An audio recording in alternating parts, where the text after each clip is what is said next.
Hello दोस्तों, welcome to our channel vacancy update. तो अगर आपने चैनल को सब्सक्राइब नहीं किया है तो सबसे पहले चैनल को सब्सक्राइब करिए और बेल आइकन को प्रेस करिए ताकि किसी भी तरीके का नया अपडेट आता है बीएसएससी से रिगार्डिंग तो आपको यहाँ पे अवेलेबल वीडियो मिलेगा, वो भी सबसे पहले।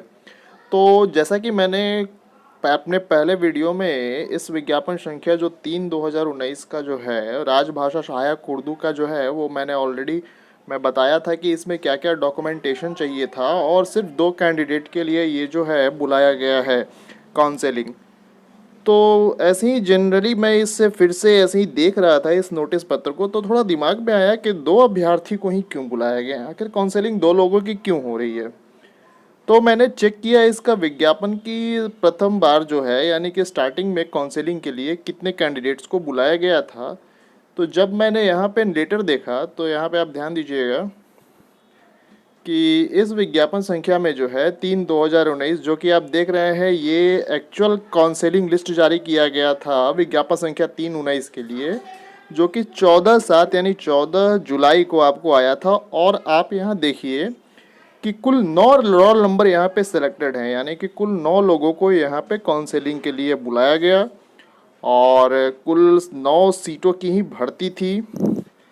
तो आप यहाँ ध्यान दीजिएगा कि 9 कैंडिडेट्स को बुलाया गया, जिसमें से आपका जो है एक कैंडिडेट या लास्ट का रोल नंबर आप देख रहे हैं 40011033, इसको ही दोबारा काउंसलिंग के लिए बुलाया गया है। यहाँ देखिए फिर से आप यहाँ देखिएगा 40011033 और एक और अदर कैंडिडेट को बुलाया गया है, यानी कि एक तो यहाँ पे साफ स्पष्ट हो रहा है कि ये जो रोल नंबर वाला है जिसको दोबारा बुलाया गया है ये एब्सेंट रहा होगा, ठीक है।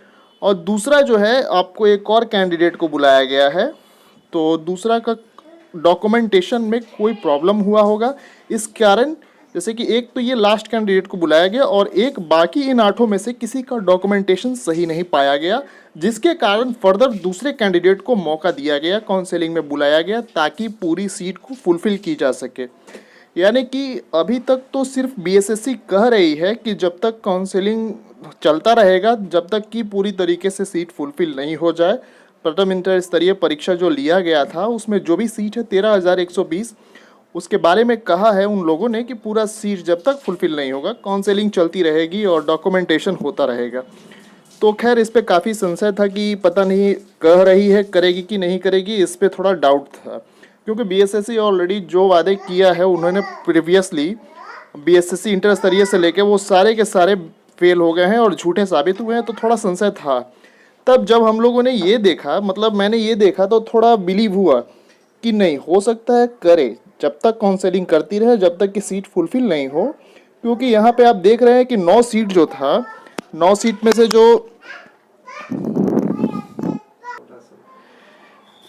इससे ये बात स्पष्ट हो गया है कि बीएसएससी जो है वो कम्प्लीटली जब तक इंटर स्तरीय परीक्षा का टोटल कैंडिडेट्स का फुलफिल नहीं होगा 13,120 सीट, तब तक ये काउंसलिंग कराती रहेगी। ऐसा पुराना रिकॉर्ड देख के समझ में आ रहा है, जो कि अभी हाल ही के रिक्रूटमेंट 3/2019 का जो विज्ञापन संख्या है उसको देख के ऐसा समझ में आ रहा है।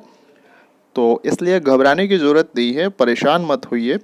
और हाँ, कल या फिर परसों जो मैंने वीडियो बनाया था कि काउंसलिंग में जो आपका डॉक्यूमेंटेशन के रिगार्डिंग एक वीडियो था, ठीक है, मैं दिखा देता हूँ कि जाति प्रमाण पत्र थे, थोड़ा कन्फ्यूज़न हो रहा था और कमेंट्स आ रहे थे कि क्लियरली बताइए कि जाति प्रमाण पत्र जो है बैकवर्ड कास्ट का और मोस्ट बैकवर्ड कास्ट का वो 2014 वाला जो रिक्रूटमेंट में उसमें कब का लगेगा। तो मैंने आपसे कल ही वीडियो में बता दिया था, लेकिन आप लोगों ने ठीक से समझा और सुना नहीं है, इस कारण से कमेंट में ये कमेंट आ रहा था कि क्लियर बताइए। तो देखिए, अगर मैं बात कर लूँ यहाँ पे राजभाषा सहायक उर्दू, तो इसके विज्ञापन में ही लिखा हुआ था कि विज्ञापन प्रकाशित होने से पहले का होना चाहिए कास्ट सर्टिफिकेट बना हुआ अंचलाधिकारी के द्वारा।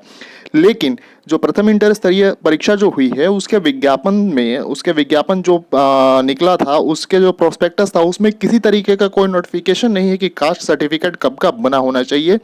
इसलिए आप तत्काल का बना हुआ भी कास्ट सर्टिफिकेट दे सकते हैं। तो इसमें परेशान होने वाली बात नहीं है। और कुछ यूट्यूबर्स तो पता नहीं कहाँ से उनको सोर्स दिमाग में चलता है, तो इस विज्ञापन को देख के वो बोल रहे हैं कि 2014 के पहले का बना होना चाहिए, नहीं तो सिलेक्शन नहीं होगा। और ये भी कह रहे हैं कि अगर नहीं बना है तो बनवा लीजिए। मतलब जालसाजी करवा लें क्या? 2014 का कास्ट सर्टिफिकेट कहाँ से बनवा ले भाई? मतलब पास्ट में आदमी कैसे जाके बनवाएगा, ये बताइए ना। तो खैर बेवकूफ़ी वाली बात है कि पास्ट का बना होना चाहिए, और नहीं बना है तो क्या नौकरी नहीं देगा? और वैसे भी 2014 का कास्ट सर्टिफिकेट क्यों कोई इंसान रखेगा? जनरली जो भी वैकेंसीज आती है नया मांगा जाता है, ठीक है। तो ये बेवकूफ़ी वाली बात है। आप कास्ट सर्टिफिकेट जो भी है, चाहे अनुसूचित जाति का हो, जनजाति का हो, या फिर बैकवर्ड कास्ट का हो, या फिर मोस्ट बैकवर्ड कास्ट का हो, सब रिसेंट बनवाइए, कोई दिक्कत नहीं है। वो सिलेक्शन लेगा, ठीक है। तो बस इतना ही। और साथ ही साथ आवासीय ही बनवाइएगा, ऐसा नहीं कि सिर्फ कास्ट सर्टिफिकेट। आवासीय वगैरह जिनका होगा उन्हीं को आरक्षण मिलने वाला है, क्योंकि अदर स्टेट जो होते हैं डोमिसाइल उनका दूसरे स्टेट का होता है, इसलिए उनको आरक्षण नहीं मिलने वाला। तो आप डोमिसाइल हैं बिहार का, डोमिसाइल सर्टिफिकेट बनवाइए और कास्ट सर्टिफिकेट बनाइए। तो अपने आज की वीडियो में बस इतना ही रखते हैं, और फर्दर किसी तरीके का नया अपडेट आएगा तो आपको यहाँ पे सबसे पहले अवेलेबल मिलेगा। इसके लिए आप चैनल को सब्सक्राइब करिए और साथ ही साथ बेल आइकन को दबाइए, ताकि नोटिफिकेशन मिलता रहे क्या अपडेट आया है नया, ठीक है। तो वीडियो अगर अच्छी लगे तो लाइक करिए, और ख़राब लगे तो डिसलाइक भी करके जाइए, और बताइए कि ख़राब क्यों लग रहा है वो ज़रा वो भी हमको बता दीजिएगा, ठीक है। Thank you very much.